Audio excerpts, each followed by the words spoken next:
Hi everyone, I'm Coach LV, and for today's video, I'm very excited to share with you one of my ultimate exercises para sa aking glutes or sa aking booty muscles. Gagamit tayo ng chair. Yung chair at least hindi tataas sa ating knee.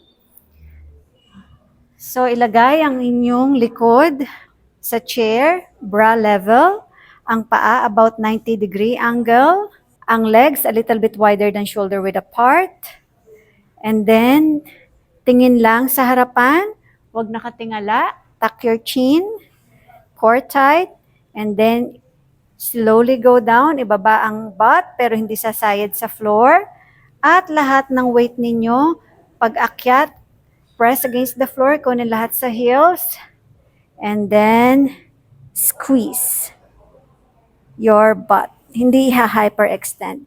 Just squeeze, hold for 2 seconds, and repeat. Slowly go down. Squeeze.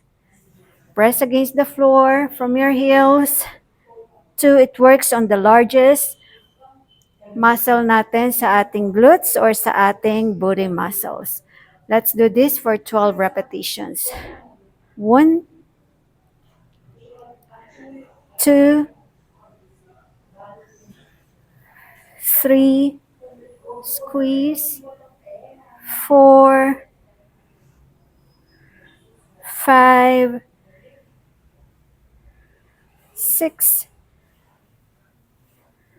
7, 8, 9, 10, 11, and 12. For extra burn, you can hold it for 10 seconds. Squeeze, press from your heels. 2, 3, 4, 5, 6, 7, 8, 9, and 10.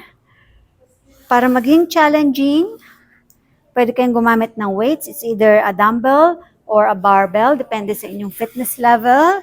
Or kaya naman kung nasa bahay lang kayo, pwede kayong kumuha ng bag. Lagyan nyo lang ng pabigat. And then you can use it as your weights. So again, same. Squeeze. So this time mas challenging dahil mas mabigat siya. 2, 3, 4. Gawin nyo rin to ng 12 repetitions. Ulitin ng 3 beses. At kung leg day workout ninyo, huwag nyo kalimutang isama ang exercise na to sa inyong routine. I'm Coach LV. I'll see you on my next one.